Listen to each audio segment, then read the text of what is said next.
Hey guys, welcome to yet another episode of Konnekt Live, where we interact with you live and direct. And today we have a very interesting episode lined up for you. Interesting content here. It has been a long month. In fact, this is the last session of Konnekt Live this month. As we start into to get into the month of March, we have some very interesting content lined up for you. But today we have to summarize about the whole the events that have happened in the car market in this month of February and even in January. The news that we have, or rather, so these are quick fire sessions. So we are going to talk about three major issues, and part of those issues are number one, AutoConnect is introducing a new workshop in Eldoret, Kenya. I'm going to tell you about that as we start Konnekt Live. Secondly, watu wa Toyota Fielder, the Fielder and Axio have been discontinued, so we are also going to talk about that. The Toyota Auris has been discontinued and it has been replaced by an even more interesting vehicle. Now, the other thing we have to talk about is watu wa kuuza magari mzee, akina identity cars, Eric identity cars.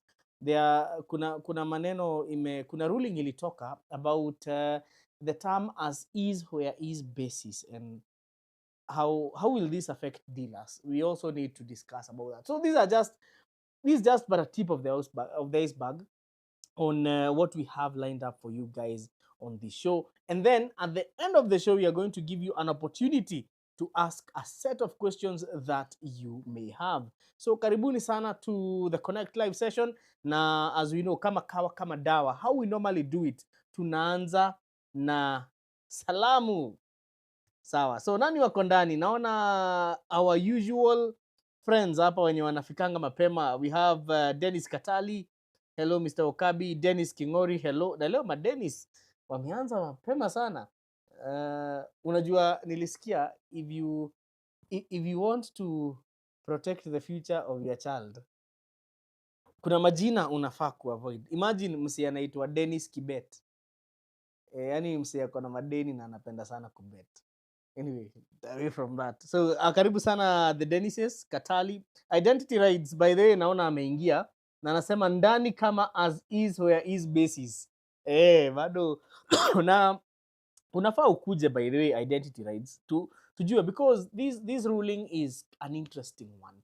How is it going to affect car dealers? Because I feel it's going to affect car dealers in, yes, tuko na watu kama akina Kafengo Motors wenye wanauza magari zenye si mzuri, lakini it's going to affect, because we need a clear outline of when should the dealer be held liable. Ama mtu akikuja kwa showroom yako anunue gari, alafu akifika hapo kwa the next petrol station aweke chumvi kwa engine, then the engine knocks. What do you do? To discuss your story hapo kwa comments, sababu it's an interesting one. Tuendelee na salamu. We have PM King nauliza vipi Antis Mwads, anasema tuko ndani. Vipi mkubwa? Fiti sana Antis. We have Anthony Gitei Gadhiru. Hello CK. Hello niaje. We have Saddam Hassan. Hi Wakabi from Namanga. Jeshi ya Namanga imeingia. Na kwa nini watu wa Somalia bado hawajaingia? Jeshi ya Somalia tunawangojea sana tuone kama mna watch mkiwa wapi. We also have Alex Arams anasema pia ako ndani. Gitonga Kalawa, Eric Identity Ride akiwa sikosi. Nice. Naona pia Eric Identity yako na mafans. Alafu anasema tuko ndakas. Hiyo ni Bobby Mugambi. Sasa kuna swali mnaniulizanga hapa live, and I want us to start this live by answering this. Watu wakiingia, Trooper ilienda wapi? Now, today we have a snippet of our Isuzu Trooper, and we can comfortably say that right now it is safari ready. So, wacha muone gari venye inakaa. Unajua sisi tulisema, and thank you so much to everyone, the entire team from Donga Car Bakery, for what they have done to the Trooper. It's an amazing job. Also, we would like to thank Road Cruiser Tires, Highview International, for the tires. They look really nice on the Trooper. So asanteni sana bana for that. We cannot, it has been a team effort. So wacha tuwapatie snippet. There is still some kidogo work to be done, but let us give you a snippet of how the Trooper looks like. Andy, waweke hiyo kitu waone.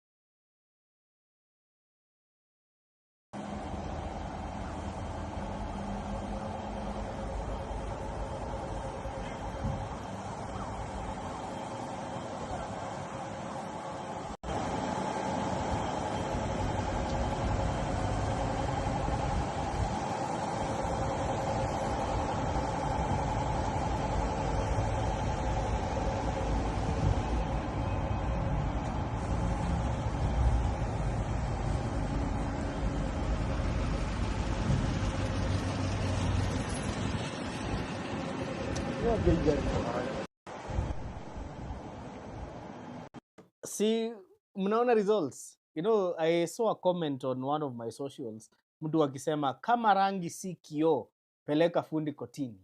Yani gari unaangalia unajiona wewe mwenyewe. You can use it as a mirror.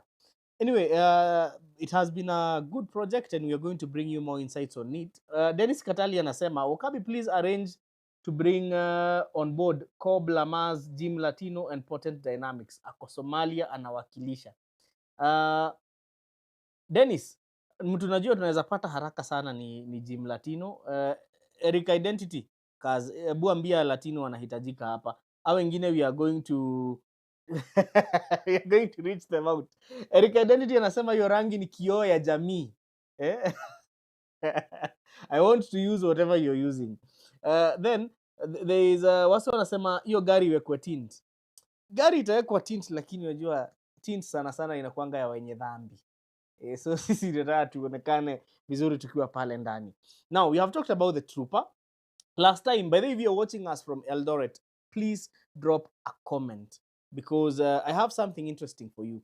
Well, we have most of the times we have had guys asking what is Konnekt doing for the people who are outside Nairobi, and this is in matters pre-purchase inspection, servicing of vehicles, and even physical examination and diagnosis. So as Konnekt, we have taken the leap forward to present to you a service center that we are going to be opening in the month of March.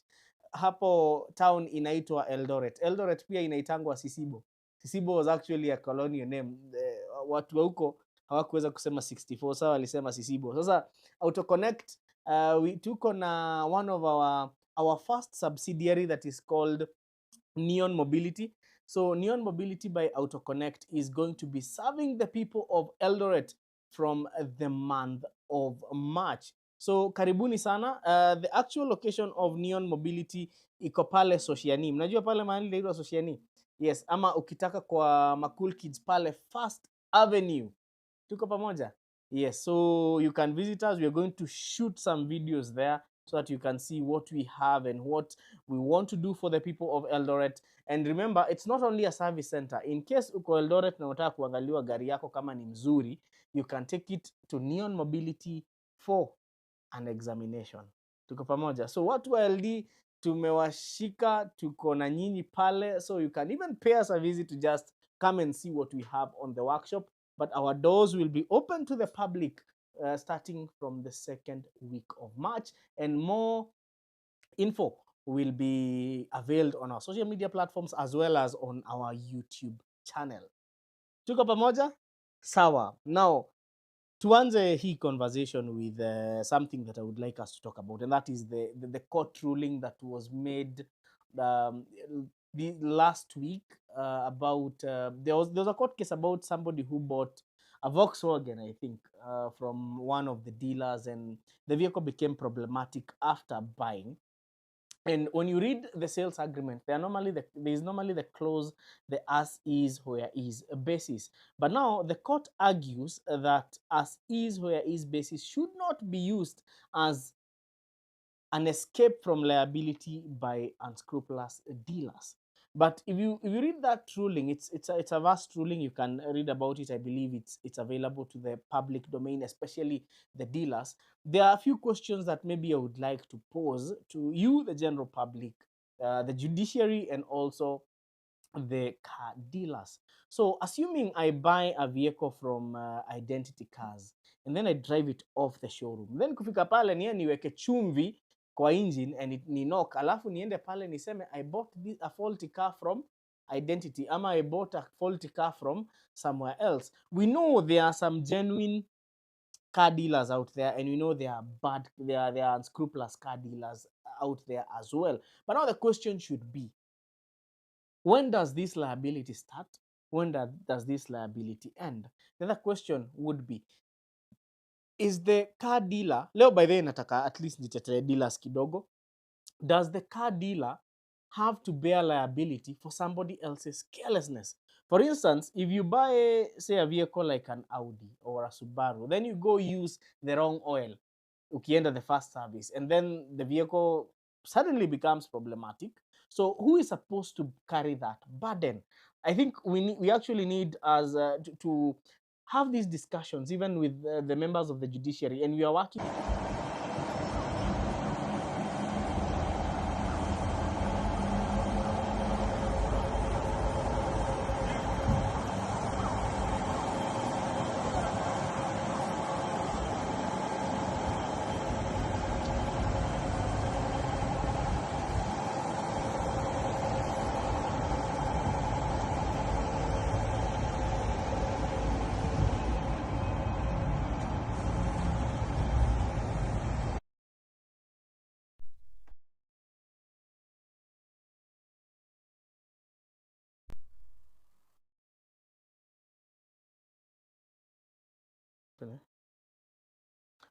Poleni wakurugenzi for that technical hitch kidogo, but I know now we are live and direct.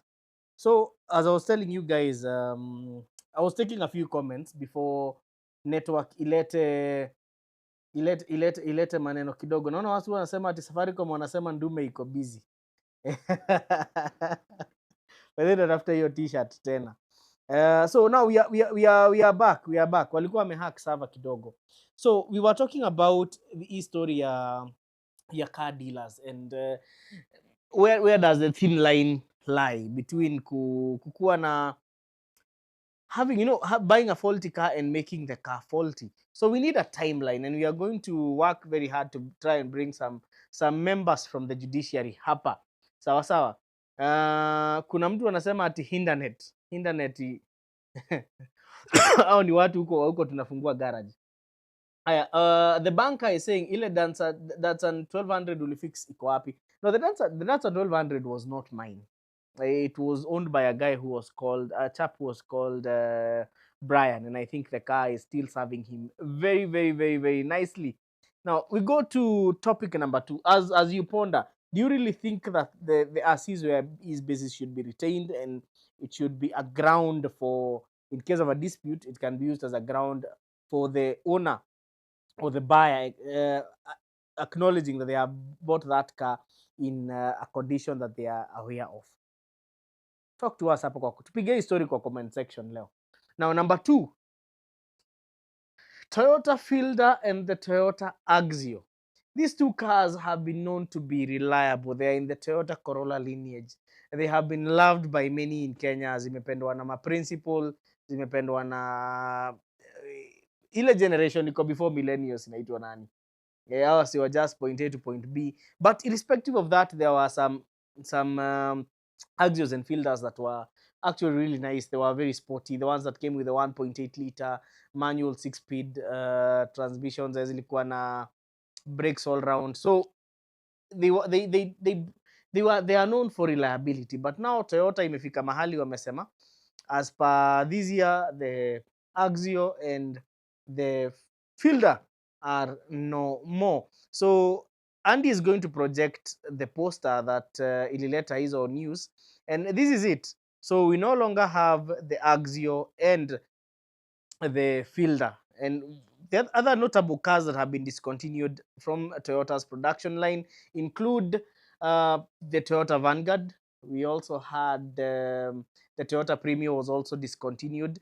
The Toyota Allion was also discontinued. However, about the Allion, there is the Chinese market, and the Chinese market still gets another Toyota that is badged Allion up to date. But from the Japanese domestic market, the Allion and the Premio were discontinued.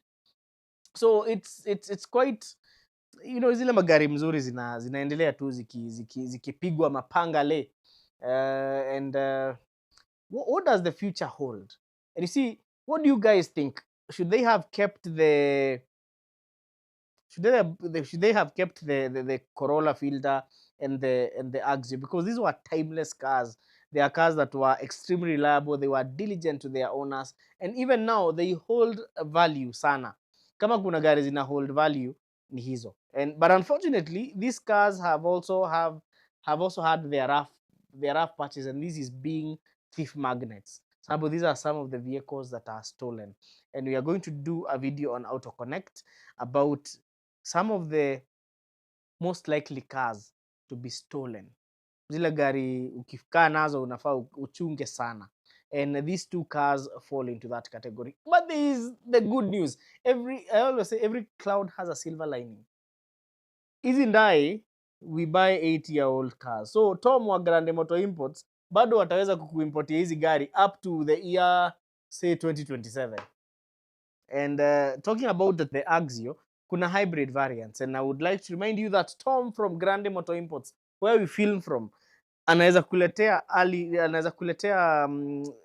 hiyo Axio hybrid ama Fielder hybrid, na on top of that akupatia warranty ya 16 months. So take advantage of that warranty, because there is no one else who is importing for you a vehicle and giving you a warranty. So please take advantage of that offer while it lasts. Sawa sawa. So any Toyota hybrid utapewa warranty ya 16 months. I wonder why they are not doing that with Nissan hybrids. Story for another day. Now, kwa comment section wanasema nini? What do you think about buying a 2008 Toyota Mark X? Mark X zinakuanga gari fiti. Only that sometimes fuel consumption inafanya watu wengi wakandamizwe na uchumi. So most people fear the Mark X for being thirsty fuel wise. We also have okay. Would you take a Renault Clio RS 1.6 turbocharged as a first time car? Now this Renault Clio is also known as the Renault Lutetia. It runs on a Nissan engine, the HR16. It has a dual clutch transmission, so it does not have Nissan CVT transmission. It's a nice car, by the way. Gari kazuri, especially if you like the thrill. It would be a good alternative to the Volkswagen Golf. Bobby Mugambi has actually a very interesting sentiment here. The car dealer should not be responsible in any way. What happened to going with a mech pre-purchase inspection? Bobby, na tunapeananga hii service hapa as Auto Connect, and it's called pre-purchase inspection, na most of the time tunaambianga watu wasinunue gari kama mbuzi. Sawa? You know, there is a song that is making trends huku kwa TikTok, the streets of TikTok, inaitwa Think Toys ya jamaa anaitwa Charlie Chaplin. Unaambiangwa, I think the lyrics go like if you see a pretty girl and you're in the mood, you have to think twice before you make a move. Aha. Sasa hata gari unafaa, when you see a pretty car and you're in the mood, you have to think twice before you make a move. Aha. Sawa? Usinunue gari kama nini? Kama mbuzi. So yes, I also hold the same sentiment. I think before you buy a car, you also need, as a buyer, you need to do your due diligence. Langat Frank anasema, hello Eric, I had a Subaru Legacy BF3 sometime. It had clutch delays ukiachilia kwa mlima, ikawa belt driven. Unfortunately, I also drove a Forester manual pia, ikawa na hiyo issue. Is it normal ama? Sana kama iko na clutch delays bana, that's not, it might not be normal. Gift Kilonzo, what are your thoughts on the ticking T1? Haya, Gift. I held some very interesting sentiments, and I will talk about them on the next Connect Live that we are having, because there's something about this that we need to talk about. Now, Soul Chat anasema, I don't understand your language, only English. Now, Soul Chat TV, unfortunately, this channel is okay. We are it's based in Kenya. We are happy that we also have to get an international audience, but also on the flip side is we are also promoting Kiswahili to be an international language. So we invite you kindly to also get to learn some Kiswahili so that you can run with the flow. Sawa sawa. For instance, if you hear me saying niaje, that is telling you how are you. And then most of it actually we do it in English. So some Kiswahili phrases here and there. It will also make this a good basis for you to learn a little bit of Kiswahili, because Kiswahili is international. Kwanza hata ingekuwa sahi tungekuwa tunaongea Kiswahili Addis, lakini kuna maneno iliendelea, but ni life, si ndio? Anyway, let's talk about Joe Mickelson anasema, would you recommend buying a Mercedes-Benz W124 as the first time car, or 124 123? Which one would be better between the two? I would go for the 124, because the 124 you get parts more easily. You can get a 124 with an EFI engine, unlike the 123 which only comes with FD engines or those advanced carburetors. Gitonga Kalawa, well, in some instances, as is where is tend to favor dealers, saa zingine quacks take advantage of that, but pre-purchase inspection is, however, the real dose. I agree with Gitonga, and that's why I said we also have some Kafengo dealers here, some people who are some unscrupulous business people who are selling faulty cars to annoying clients, especially the naive clients. But I also think sometimes we educate people, but ni kama most of the time tuna educate watu dingoingo sana, kwa sababu you will tell somebody what to do, what to look at, what not to do, but they still walk in and do exactly what you told them to do. So sometimes we can say it is an ignorance problem. No, it's not ignorance. Sometimes ni kiburi tu, ama ile inaitwa kimbelembele chenye Eric wa Identity told you guys when he was here the last time. Now, Soul Chat, that's night. Thank you. So, still learning. Soul Chat is Jamaican. Yeah, so welcome to the channel all the way from Jamaica, and stay tuned to Auto Connect, because we want to bring some things that you might resonate with down there in Jamaica. Also teach us the language you use in Jamaica. Yeah, we love Jamaican music in Kenya, and we also have dances that are hitting the international airwaves to Jamaican music. So asante sana. Victor anasema nisiruke swali yake. Victor, I would any day anytime I would go for the L200, especially if it has the 4D56 engine. I would not really recommend you to go to the one with the 4M41, especially if you're using it as a workhorse, but try to go towards the 4D56 direction. That is an engine that is not so bad. It has been tried and tested.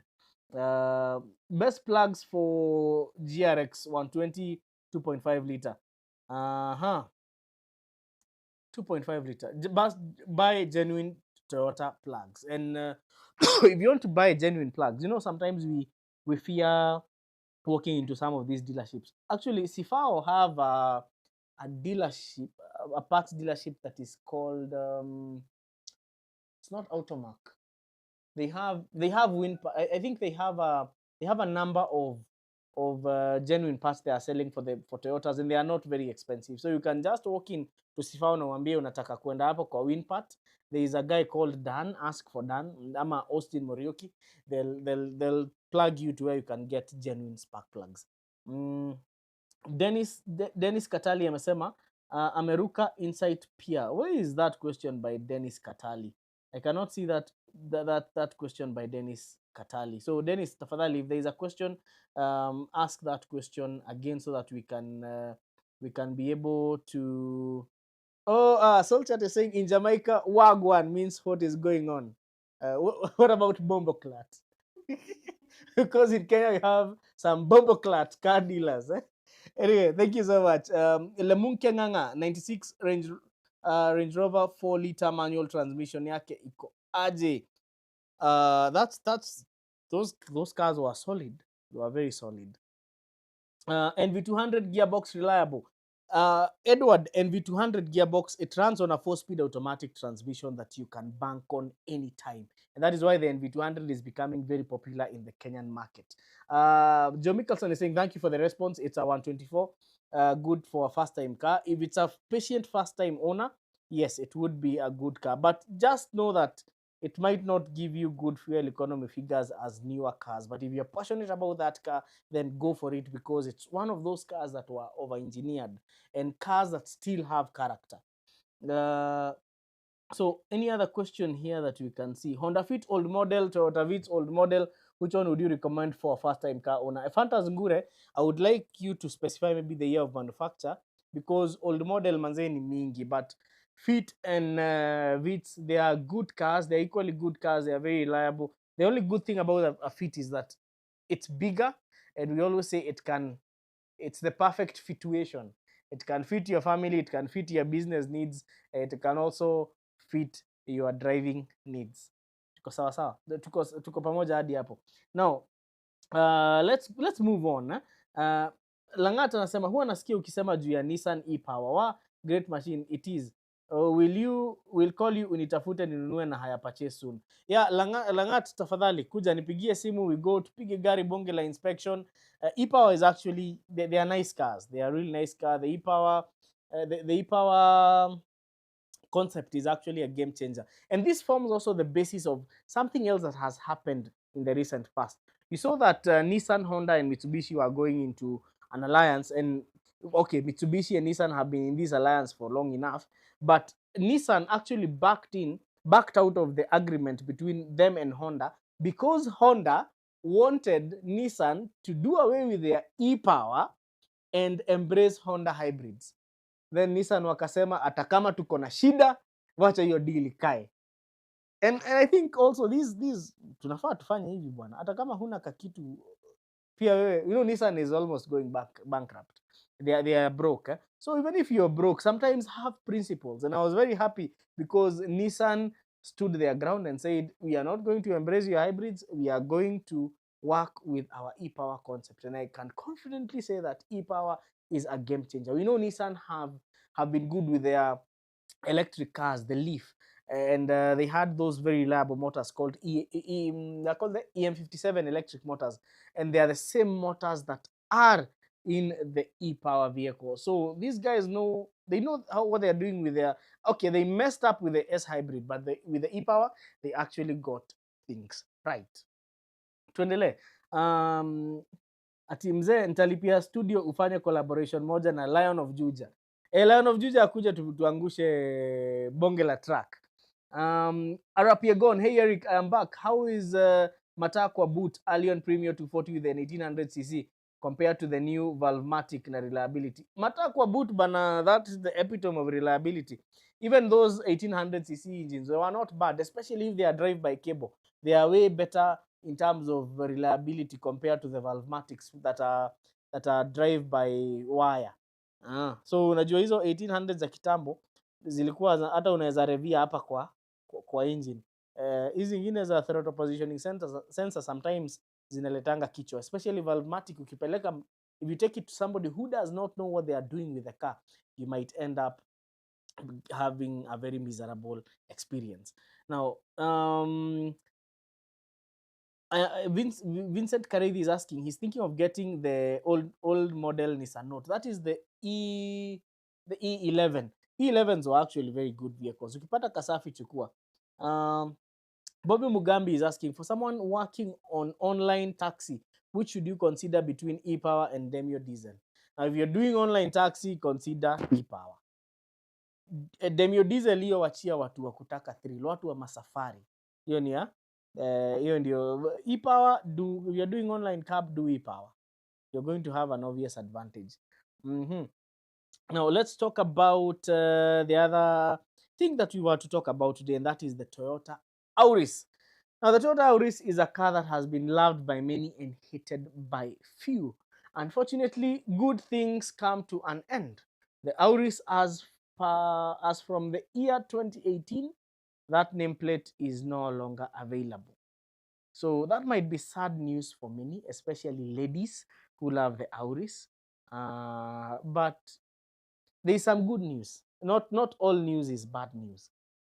Sasa Auris imetoka kwa kiwanja, but it has been replaced by a vehicle that looks gorgeous. Yani, looks so nice, and these might take the Kenyan market by storm. And that car is called the Toyota Corolla Sport, the hatchback. But then if you check out the interwebs, that car looks really nice. And size imeanza kukuja. There is a guy, a pal of mine, who is watching this live. His name is Dennis, and he's shipping one of those Corolla Sport, and they are looking really nice. It was a perfect replacement for the Toyota Auris. In as much as we might be nostalgic about the Auris, we have something even better than the Auris. And talking about good news from Toyota, guess what? The Toyota Celica is coming back. Unlike the Toyota Supra that came back as an unreliable BMW that lost the character that we used to know of the Supra, now the Celica is coming back to reclaim its old glory. So for the people who think Toyota only builds boring cars, oh, you're in for a rude shock, because 10 years from now, Toyota will rule Kenyan roads again. And guess what? They're also going to rule the performance scene. So get ready, guys. Get ready to wa kwenda drive na kwenda nini, kwenda kukimbizana huku majimkana na madrugs. Toyota is coming back to the racing scene. And the good thing about Toyota is that they build their cars with so much so much Japanese DNA that they make sure you get time to have fun driving the car. That's the most beautiful thing. They are not like, they will not let the cars drive for you. They will give you the chance to enjoy driving that car. Now turudi hapa kwa comments tupige tu story, tunaendelea kupiga story. Masi Kamula is saying, hey Wakabi, kindly share some insights on the Volkswagen Tiguan 2017. Now Masi, Tom from Grande and I are shipping a Volkswagen Tiguan, a 2018, for a client of ours. And I can tell you, if you buy the 1.4 TSI, sometimes I struggle to understand why people are looking for fuel economical SUVs and they go for some other brands. You see, Volkswagen, the Tiguans from 2017, the 1.4 TSI has very good fuel economy. And this is because of a concept that is called cylinder on demand. So when you're costing, inazima cylinder mbili, inabaki na cylinder mbili. And that is why these Tiguans are able to push unrealistic fuel economy figures, because their Tiguans are some of the most fuel economical compact crossover SUVs without the use of hybrid technology. Now, the one that we are bringing for a client is a TDI, meaning it's a 2-liter diesel. Now, that changes the game because our client wanted a vehicle that they can drive for over long distances, and these are VW diehard, so they clearly wanted a Tiguan. And this is the best looking Tiguan so far. Hiyo gari inakaa poa sana. But now the biggest disadvantage with the 1.4 TSI is that it does not come with 4-wheel drive. Haikuji na 4Motion. So for you to get a 4Motion, you're likely going to either buy the Tiguan with a 2-liter E888 engine, or you buy the diesel TDI, which comes with 4Motion as standard. Actually, with most vehicles, diesel is what now packs in the good thing. So if you're thinking about buying the Tiguan, it's a nice car. The only thing you have to grapple with is usinunue igari kama mfuko yako ni shallow. Have a good budget for the car. If you service it well, it's also going to serve you very, very well. Sawa Masi? Tuendelee. Now, there is a Gidi. Oh, Collins Tongoch ni anaingia akiwa sio Kimau. David, okay. Morimi Rungu is saying, my GRX oil lights turn on after idling for 10 minutes. But once I rev it, it disappears. Then it might reappear if I drive on low RPMs. Moremi, you have a failing fuel pump. No, Moremi, you have a failing oil pump. No, sorry, it's a fuel pump. You have a failing oil pump, and itafanya engine yako inok if you don't get immediate attention. Sawa. Then Auto Finance is saying, in terms of reliability, only a Mazda, Atenza petrol or diesel. Please advise. If you're looking at reliability and nothing else, go petrol. David Jenga, hey Eric, for a surveyor who is always on the fields, rough terrains, can you recommend a 4x4 for a first-time car owner? Now, David, kindly give us a budget so that we are able to narrow down to what you may, what you may want or what you may, nini unaweza kuwa unataka okay, what's the budget, what are you looking at? 4x4s, we have subcompact, we have compact, we have full size, so it's good. At least a budget is going to help us narrow down to a couple that we can maybe compare and contrast. Nani mwingine? Gidi, Mazda Atenza wagon versus Toyota Fielder in terms of feel and comfort. Hey, Gidi bana, Gidi, why do you want to compare death and sleep? Huh? Hey, bana, Atenza is way ahead. And you see, you cannot compare an Atenza wagon with a Fielder. The Fielder can only be compared to, the difference is just too much. The difference is too big. So. Now let's proceed. And I just want to remind you, our number is 0710 844 863. For those of you who might want to do something towards the production of this show. Sawa, so number iko pale kama unataka. Last week nilisema tuseme kama mtu anataka kucheza na M-Pesa, so you can play with M-Pesa. You can still play with M-Pesa. You can unaweza nunulia Andy juice na headphones zingine. Now, Collins Tongoch is asking, Peugeot 3008 for a first-time car owner ikoaje? The 3008 is actually a nice car, only that we don't have so many of them around, and that in a way presents an expertise challenge, especially if you're outside Nairobi. But generally, it's a nice car. Bobby Mugambi is saying, the only problem is now that they are dumping manual transmissions. Where is the thrill? Bobby, manual transmissions are not being dumped yet. We have a wing of Toyota that is called GR, Gazoo Racing, and they are very enthusiastic about manuals. Other guys who are enthusiastic about manuals are guys who are called Mazda. And other guys wenye pia wanapenda manual ni watu wanaitwa Porsche. So wase wanasema manuals are dying. Well, not that soon. Not that soon. Sawa. Let's look at another comment. How deep should my pockets go to be able to buy a 2018 Subaru Forester SJG? Now, do we have a 2018 SJG? Ama hiyo ni SK? Tom, kuna SJG 2018 ama ni SK? Forester. Yeah. So there were kulikuwa transitional units. Yeah, so those were among the last SJGs. They are retailing for like 3 million there about. 3 million, 3 point something. Ziko hapo. If you get a basic one, probably it can go slightly below the 3 million mark. Yeah. Kibet is asking, hi, what will cause Honda Airwave to jack when you accelerate between 0 to 60 kilometers per hour? After that, the ride is smooth. I remember there was a guy who you recommended to fix gearboxes, still advice. Kibet, that most likely is a gearbox issue. It can also be an electrical issue. The best thing is to have a proper diagnosis done on the vehicle. Yes, the guys who they're called CVT Auto Accessories, you can still take the car there for them to diagnose your gearbox. Emmanuel Frederick, what is the difference between a Sportback and a Coupe? Sportback and a Coupe. I'm trying to look for the. Okay, if you look at Sportback most likely utapata boot inafunguka yote hadi na hiyo kioo ya nyuma. They are actually a Coupe. A Sportback is a variant of a Coupe.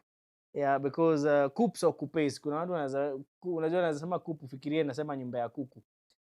Coupe, let's use coupe, the proper term. So there might be some design differences, For instance, if you look at the GLC coupe, I don't think we can we call it really a fastback? Sportsback, fastbacks, they are slight variants of coupes, and most of the times you will think you will have to maybe get most of the. If you look at most European vehicles, they call them coupes, roadsters, and tutafanya video, by the way. We need to, but the differences are actually minimal.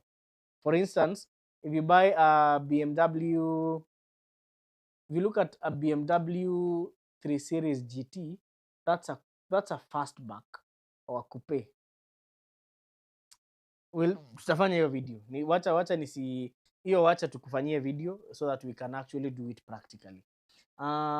John Kago anasema Ndume salimika. I'm salivating on a 2019 Toyota Corolla 6-speed manual under the TNGA platform. Sasa seeing hapa ndipo umegonga ndipo. This is I keep on saying TNGA is probably the best thing that happened to Toyota, because those are the Corollas I'm talking about. So if you have it, nunua, buy it. It will not let you down. Mashwood Kagasm nasema coupes are 2-door while but at the same time sportback. The difference hiyo tofauti by the ni kidogo sana between a fastback and a coupe. Freaking Brian is saying wanted to get a Mazda Axela 1500cc, but then the 2018 Honda Insight came up and I got confused between the two. Which one would you advise as my first car? Freaking Brian, I would go for the Mazda Axela kama ni mimi niliulizwa. Arapiegon anasema kunywa soda kwa bili yangu. Asante sana Arapiegon. Na Arapiegon ukiwa LD unatutembea pale Sociani. Hapo kulikuwa na Isuzu hapo hiyo chuo. Hapo ndipo Neon Mobility inafungulia watu Eldoret ama Sisibo milango. Let's now by the Mercy is saying thank you. Karibu sana Mercy, asante sana for also the question. Naweza pata gari gani ya 300k? Kuna magari mingi. Unaweza enda utafute ka Toyota Corolla K70, unaweza enda utafute Peugeot 504, unaweza enda utafute vibakuli. Kuna pia ukienda utafute ile Nissan Advan first generation utapewa na hiyo pay. Magari ziko, but now for 300k manze, that's a budget that you have to look very hard and also be very passionate, because most of those cars will need a lot of work. Bobby Ogambi saying it's only in Kenya where I hear petrol cars are better than diesel. Now, Bobby, I would like to explain something and I would like people to listen very carefully. The reason why we'll always say that petrol in Kenya will give you peace of mind, to answer from the basics, diesel engines are actually very reliable. They are more efficient, and basically their thermal efficiency is better compared to what you find on a petrol engine. But the problem comes in right now. If you import a car from Japan, a diesel vehicle, it's a Euro 6. Sawa. We are still at Euro 4. So most of the times you'll find DPFs will give you problems, injectors will give you problems, and plus all those sophisticated diesel tech, modern diesel tech. But if you're buying a commercial vehicle, you'll find that and that's why most guys buying Mazdas watakwambia fanya DPF delete kama hutembei sana. Because all these emission devices, sometimes they make the vehicles unreliable. And also, you see, we are looking at the use of common rails, injector drives, and all that. That is why if you see the vehicles that are sold locally as Euro 4, Akina Isuzu D-Max, the Toyota Hilux, they are very reliable, extremely reliable, because they are suited to our conditions. So when we get to Euro 6, maybe we'll have enough support for Euro 6 as well. So yes, if you want peace of mind, gari haitakupatia maneno mingi, DPF regeneration, sijui unaenda kuservice injectors, just get a petrol for peace of mind. I hope tumeelewana. But kama wewe ni hardcore, you can do diesel. But one thing is, I'll tell you one thing, and this is the gospel truth. A petrol engine will give you, when it comes to peace of mind, itakupatia peace of mind kushinda the diesel engines. But the diesel engines, they are made to last longer. They can outlast petrol engines there are so many advantages of diesel engines, but sometimes their complexities contribute to unreliability. Uh, who else? Who else? Who else? Wacha nione swali. Oh, okay. Wacha niachane na identity, naona hiyo ni uchokozi. Olegish Adventures nauliza gari yetu ilienda wapi after the paint? Si Olegish, imeona gari iko. Gari, the car is there, the vehicle is there. The vehicle is there. Gari iko. Kuna project tutafanya, tunataka kuipeleka mahali, but we'll communicate that. Meshup Kiprop. Hello Eric, Subaru Forester or G4, both 2018 first car owner. But hizo gari ziko tofauti sana. They are in very different classes because the G4 is a sedan, a kawaida sedan. The Forester is a crossover SUV, and if you ask me, I would tell you the crossover is better because it's a bit more versatile. Sawa. Migongo Jones, hey Wakabi, what's your take on the Mitsubishi Pajero Mini reliability, wise and practicality? Which generation of the Pajero Mini? Because there are small K cars that had awesome four-wheel drive capabilities. Mkuu, sema something about the Toyota Aqua Hybrid. There are so many similarities between all Toyota hybrids. So yes, they are reliable, they are nice cars. Service the hybrid unit. Na utaishi na hiyo gari fit tu. Brian Arani, hello Eric. Hello Eric. Glad to be here for the first time. Okay, glad to be here for. Asante sana Brian. A first time car owner, between Toyota Premio Nyoka and Toyota 110, which one should I go for? Looking for reliability. Okay, Nyoka itakupatia Nyoka na 110. They are not in the same class, but hiyo swali ni ngumu. Nyoka itakuja na 7A, 110 itakuja na 4A. They are, reliability wise, they are equal. They are very reliable vehicles, but if you're buying the Nyoka, avoid the one with a D4 engine. Hiyo tu ndio kitu nitakwambia. But equally, Nyokas are newer compared to the 110s. But in terms of reliability, kama unaweza pata ka 110, naweza furahi sana. Ama kama umepata Nyoka, chukua Nyoka ya 7A. They'll equally serve you the same way. But also you need to look at the price yenye unauziwa both cars.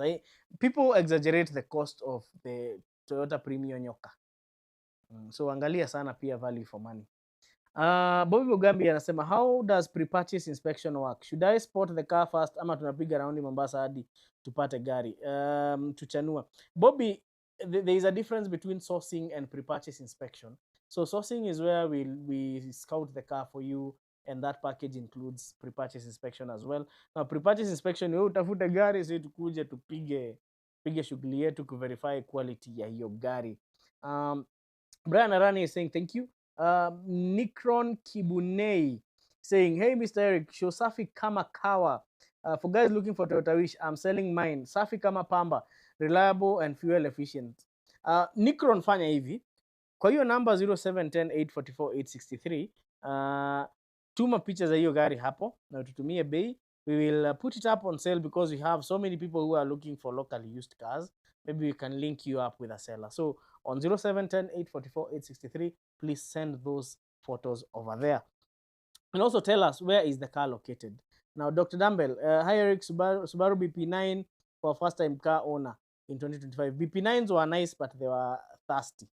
Sawa, but they are nice cars. Then look at the service history of the vehicle. Make sure timing kit imebadilishwa. Usichukue gari ende ikasnap belt uko mbele. Ted Wagude, what are your thoughts on Ford Figo? Haven't seen much on it on Kenyan roads. This is because mostly some of these cars are not dominant in the Japanese market, where we import most of our cars from. So that's maybe the reason why there are not so many in the Kenyan market. And also it's not a very familiar vehicle to have. And mi wambia wase, by the way, do not be the guinea pig. Usilete gari ukiwa ikiwa very unique pia ukitafuta uniqueness, because most of the time you'll find that these cars will give you problems, especially if something major goes wrong. Okay, Kiptanui, Kibet Kiptanui, hey Eric, love your show. Between Audi A3, Subaru XV, which is good for first time car owner? Hey, huwezi compare hizi gari mbili. But the Audi A3 is more into the sleek performance. The XV is a very well built subcompact crossover SUV that is based on the Subaru Impreza. And one thing about the XV and why the XV, it might not be as fast as the Audi A3, but one thing, it will take you to places the A3 will not take you. So yes, mimi naweza sema nunua tu XV, especially for first time car owner, buy the Subaru XV. Jomikoson, Mercedes M11 or FD engine. FD because of the sound, 111 because of reliability, and also haina maneno mingi kama FD. Fantas Ngure, Eric, Honda Fit, Toyota Vitz, both odd models. Which one would you advise for first time car? I think nimejibu hiyo swali ya Fantas. I said both are they are equally reliable vehicles, but the Fit has the advantage of space. Vince Bryan, spare parts for Renault Clio RS 1.6 turbocharger available in Kenya? One thing, you have to identify which turbocharger it runs on, because turbochargers, I believe hakuna manufacturer anatoanga turbo zake peke yake. You'll find there are turbochargers such as Garrett and all that. So one thing is to check which turbocharger your vehicle is running on. Secondly, if it's not available locally, you can ship in one. Siku the world has become a global village. Now who else? Maswali zinakuja sana. I see we have 3 minutes, but we are going to tunapatia additional time. Sijui kwa nini watu wanakujanga kuingia tukira. Tunapatia additional time leo. Who else? Okay. Funny reflection show 124 for a first time car owner. Tumejibu hiyo swali. How can you advise me between a 63 and Honda Vezel? Which one can I go for? Moody Osman tulifanya hiyo juxtaposition review. Enda hapo kwa channel, just type in the Honda Vezel versus the Mazda CX-3. Hapo uko na information yote. The Peugeot 207 2012 diesel engine ama petrol, what mileage itakuwa ikienda sana? Now those 207s with the diesel engines are actually very reliable, hazikuwa na maneno mingi. Petrol nayo haikuwa na ile torque utapata kwa hiyo Peugeot 208 ya 207 ya diesel. But if you want peace of mind, go for the 207 petrol. What else? Julius Anari, hello Eric, what are your thoughts on the Mercedes C200 W204 to around 2012 model? So a compressor or CGI, not a speed guide, just point A to point B. Julius, one thing I'll tell you, 204s were nice cars. If you ask me between compressor and CGI, I have some love for superchargers. So personally, I would go for the compressor. But pia hiyo ya turbocharger CGI pia si mbaya sana. But if you're buying these cars, also inspect them thoroughly, because those Benzes kama imechokorwa pia inaweza kupiga character development. But the good thing is that they are reliable vehicles. Okay.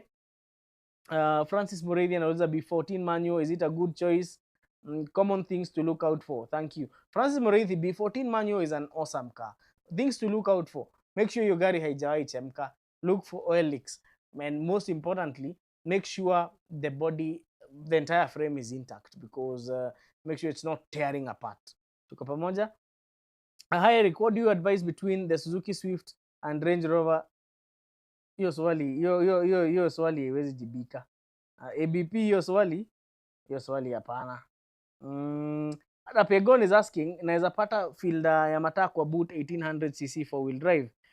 Most of them are 2-wheel, but I think there must have been also some 4-wheel drive variants, but lazima, you must look for it deeply.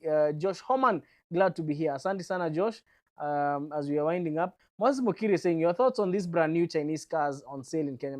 Kina Changan, Haval, BYD na ulete content yake. Morris bana unatuangusha. Why? We have done an entire video of the Changan Hunter. We even took it to Mount Kenya. Angalia video iko hapo. Weka tu Changan Hunter, utaona hiyo video hapo na uone video fresh kabisa yenye tulishoot tukiwa kule Lake Ellis, Mount Kenya. But basically, these Chinese vehicles are value for money. And one thing about the Chinese is that when they focus on something, it is bound to make a global impact. Yes, the Chinese, look at the commercial sector. Easy Chinese trucks, they are giving their counterparts a run for their money. So nobody should ignore the Chinese. Let's look at what else. Hello Eric, talk about the Renault Megane RS. I love the Renault Megane RS, it looks good. Isipokuwa tu ni sometimes parts zinaweza sumbua. Megane ni gari fiti sana. Hata to some extent nilikuwa nimeambia Tom wa Grande Motor Imports anitafutie Megane moja ya diesel. Tuwe tunaweza ileta na pesa ngapi? So now it's 9. Let's have some 5 minutes.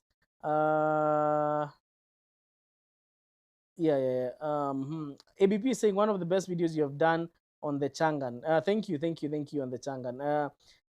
Junior A is asking, what is a tropicalized vehicle? Can I tropicalize a Prado diesel ex Japan? Is it possible to delete the AGR and leave the CAT and DPF intact? Well, that will give you problems. If you are tropicalizing, toa zote, toa AdBlue, toa AGR, toa DPF, toa catalytic converter, piga reprogramming, gari pige binja kama VXL. That is the only way. Sawa sawa.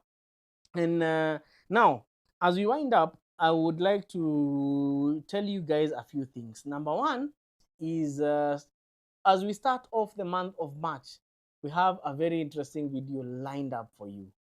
And sitaki kuambia sana, because I know it's a question that has come here most of the time about people asking about J250s, asking about J150s. There is, you remember we compared the TZG to the Kakadu. Now we are going to compare something even more interesting. Na inawakujia very soon. We are working effortless. No, hapana, hiyo si mzuri. Kusema hivyo effortlessly, hapana. We are working towards that. We are putting in a lot of effort. The other thing is, I would like to remind you that we offer services such as pre-purchase inspection, sourcing, na pia consultation. So those are the services that we offer. The other thing is that we'll be launching our new service center in Eldoret called Neon Mobility by Konnekt, and it's going to be operational, opening the doors to the public to serve the people of Eldoret from the month of March. And the good thing is we are going to offer some free service clinics for you guys, especially the guys who are running hybrid cars in Eldoret, guys who are running some diesel vehicles in Eldoret. We're going to have some service clinics, and on the next episode we are going to avail the contacts and also give you the official opening day, and this is a special one for the people of Eldoret. Karibuni sana Neon Mobility, we are here to serve you. Sawa. So watu wa Eldoret, kama unataka kununua gari Eldoret kuna showrooms kadhaa. Kuna pale ukiingia Arupa's Mall opposite, there's a showroom. It's what's the name of that? Kuna Smart Cars and a few other showrooms. So if you're buying a car in Eldoret, or even you're getting a locally used vehicle within Eldoret, you can bring it to Neon Mobility and you're going to give you a thorough pre-purchase inspection on your unit. These are among the first steps you are making to try and serve people, within the country. Tuko pamoja hadi hapo. So I hope this has been very insightful, and I would also like to remind you guys to subscribe to the channel so that we can keep on growing. The most important bit of this is that Konnekt Kenya is about to turn 1 year old, and as we turn 1 year old, we are going to bring you some very interesting episodes to mark Konnekt at 1. Na pia we might do a drive to celebrate Konnekt's first birthday. Tuko pamoja? So we'll keep you posted as we celebrate Konnekt at 1. So thank you so much for joining us on this live session that is branded Konnekt Live, and that is what we had time for today. Tune in next week as we resume bringing guests, na tutajibu hizi maswali zingine zote. Asanteni sana for always being here. Asanteni sana kwa kununua chai. Kwa hiyo namba iko hapo, imewekwa hapo. Collins Tongocha anasema Rana. Okay. Tycoon anasema Impreza GH2. Please Eriko, as first time car. Wachana na GH2. last episode nilisema wachana na GH2. Sawa sawa. Those EL15 engines and EJ15 engines sometimes can be a problem. Sawa sawa. Now allow me to answer this question. It's very important. Anthony Kingori, Sylphy ina lose power after some like 80 kilometers distance has covered. Would it still make sense kuweka ile CVT cooler although imecover mileage mingi? Yes, Anthony, weka hiyo cooler. It might be the game changer. Sawa sawa. Thank you so much. And good night, ladies and gentlemen. Sawa sawa. Tuonane. Auto connect at 1.